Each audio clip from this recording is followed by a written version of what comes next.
84 लाख योनि का सीधा सा अर्थ है 84 लाख यानी 8.4 मिलियन प्रकार के जीव या जीवन रूप हैं, जिनके माध्यम से एक आत्मा जन्म मृत्यु के चक्र में यात्रा करती है। ये हिंदू, जैन और सिख धर्म में एक महत्वपूर्ण आध्यात्मिक अवधारणा है। यह योनि का अर्थ केवल गर्भ या जन्म का स्रोत नहीं है, बल्कि प्रजाति या जीवन का एक रूप है, यानी अ फॉर्म ऑफ लाइफ है। इस संख्या का वर्गीकरण ये संख्या कोई सटीक वैज्ञानिक गणना नहीं है, बल्कि एक प्रतीकात्मक और पारंपरिक वर्गीकरण है जो सृष्टि में जीवन की विशाल विविधता को दर्शाता है। विभिन्न शास्त्रों, विशेषकर पद्म पुराण में इसका वर्गीकरण मिलता है, जो इस प्रकार है।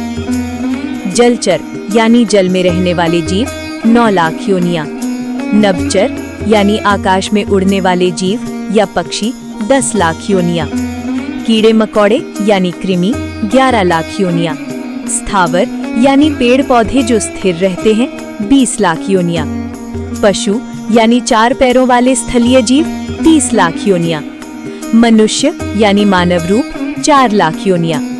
कुल योग 9 + 10 + 11 + 20 + 30 + 4 बराबर 84 लाख योनियां। इस अवधारणा का मुख्य उद्देश्य आध्यात्मिक है। कर्म का सिद्धांत यानी ये बताता है कि एक आत्मा अपने कर्मों के आधार पर इन विभिन्न योनियों में जन्म लेती है।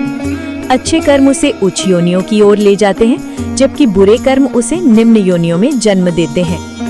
मनुष्य जीवन का महत्व 84 लाख योनियों में भटकने के बाद मनुष्य योनि को अत्यंत दुर्लभ और मूल्यवान माना जाता है। इसे मोक्ष का द्वार कहा जाता है, क्योंकि केवल मनुष्य रूप में ही प्राणी विवेक और बुद्धि का उपयोग करके कर्म बंधन से मुक्त होकर मोक्ष प्राप्त कर सकता है। सृष्टि के प्रति सम्मान ये अवधारणा सिखाती है कि जीवन हर रूप में मौजूद है, चाहे वो पेड़ हो, कीड़ा हो या जानवर। ये सभी प्राणियों के प्रति सम्मान और अहिंसा की भावना को बढ़ावा देती है। संक्षेप में 84 लाख योनि आत्मा के उस लंबे सफर का प्रतीक है जो वो मोक्ष प्राप्त करने से पहले तय करती है, और ये मनुष्य जीवन की दुर्लभता और महत्व पर जोर देती है।